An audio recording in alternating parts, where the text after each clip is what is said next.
Okay, let's dig into this. You've sent over some really interesting material about, well, counting people. But it seems like in these texts, it's way more than just getting a head count.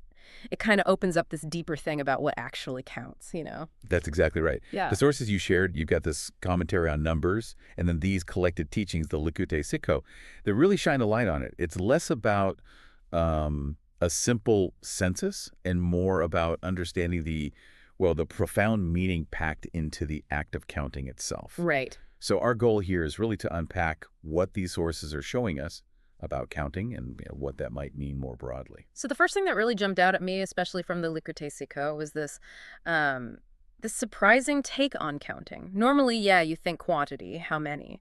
But this source says, wait a minute, if what you're counting has real value, like quality, then the counting itself suddenly matters a whole lot more. Yes, and what's fascinating is how just adding, say, one person can totally shift the quality of the group. The example they give is the 10th person joining a Minyan, a prayer quorum. That 10th person doesn't just make it 10. Right. It brings about the Shekinah, this tangible sense of divine presence. So it's not just +1, it fundamentally changes things. Exactly. It transforms the whole dynamic. It's a pretty powerful way to think about growth or reaching a critical mass. And it makes you think about the name of the book itself, right? The Book of Numbers. Bamidbar in Hebrew, but often called Numbers. It's literally named for this act. So what's the weight of that title, given what we're saying? Well, precisely. The title itself underlines that these weren't just, administrative checks. Yeah. They had real meaning, real purpose. So calling it the Book of Numbers kind of signals from the get-go that paying attention to who and how we count, it reveals deeper values. Which kind of brings us to a point about today, maybe. The Likkutei Sichot mentions that the main focus now is often on, well, quantity, just getting more people involved, bringing as many Jews as possible into the fold. It makes you wonder, how does this idea of prioritizing quantity play out, maybe in other areas too, outside the specific religious context? That's a really important question for all of us, I think. In so many areas, there's this drive for more, for bigger numbers, for growth. These sources are kind of nudging us to ask, does that focus on quantity always tell the whole story? Right. Or are there qualities, maybe qualitative shifts, that are just as important, maybe even more so? Now, shifting gears slightly, but it feels connected. Another really powerful idea, again from Likkutei Sichot, links Numbers and Deuteronomy to building the Mishkan, the tabernacle in the desert. And it's framed not just as history, but as a lesson, right? So if the focus maybe shifts too much to quantity, does that affect how we think about building? Building community, building spiritually, which seems central to that tabernacle idea. Yeah, the interpretation there is quite deep. Building the tabernacle in the wilderness, it's seen as this timeless message. It says we can, and actually we should, build a space for the divine, even when we feel like we're in a spiritual desert. Even in tough times or seemingly empty places. Exactly. Places or times that don't feel obviously sacred, we could still build something meaningful there. And here's a detail that really caught my eye. The text makes a point of highlighting the role of women. It says women volunteered for the tabernacle work before the men did.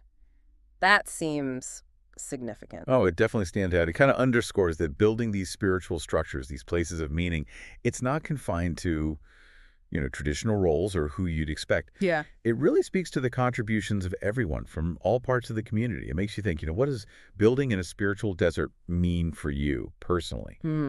Where are you maybe called to create meaning, even when things feel challenging or barren? That's a really compelling frame. Yeah. Okay, so building on that, creating meaning. Likkutei Sichot also talks a lot about unity.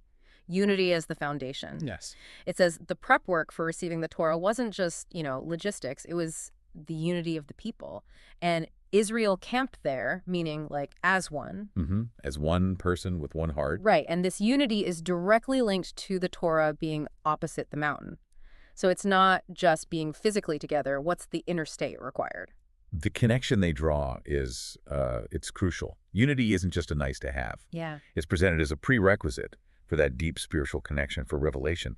And it doesn't stop there. The text calls for actively making this unity happen. How? Through love. Specifically, love for fellow Jews, love for God, and love for the Torah. And it stresses these three are interconnected like fundamentally one thing. Kula Chad, all is one. Wow, unity through love, that's powerful. It makes you think, how vital is that sense of unity for achieving anything big? How does that shared purpose play out in, the communities you're part of? It really pushes us to think about the bedrock of any collective effort, doesn't it? These teachings suggest real unity isn't just agreement. It comes from something deeper: interconnectedness, shared values, love for each other, and for, well, a higher purpose in this context. And building on that love angle, the texts say this love, specifically Ahavat Yisrael, love for fellow Jews, was actually needed before the Torah could be given. That's not just about being nice to each other, is it? It seems much deeper. Oh, absolutely. The idea is that when the Torah was given, this incredibly deep bond was forged. The phrase used is like, I myself wrote and gave it, connecting God's essence directly to the essence of every single person there. Okay. And this profound love for every Jew, it's seen as flowing from realizing that shared essential core, that shared soul essence. It's a pretty mind-bending concept. Yeah, It kind of reminds me of those moments. You ever have that? Where you feel this unexpected connection with someone, even a stranger. totally. And this ties into how the teachings develop this idea further, bringing in people like the Baal Shem Tov. Right, who emphasized loving even the simple, the unlearned. Exactly. And then his successor, the Maggid of Mezrich, he takes it even further. How so? He says you need to love even the completely wicked person just as much as you love the completely righteous one. Wow, okay. That's challenging. It is. But he adds a crucial piece while acknowledging that, yes, distinctions still exist. There are boundaries, different levels. It's not erasing difference, but seeing something deeper. It's a balance then. Unconditional love alongside recognizing reality. Precisely.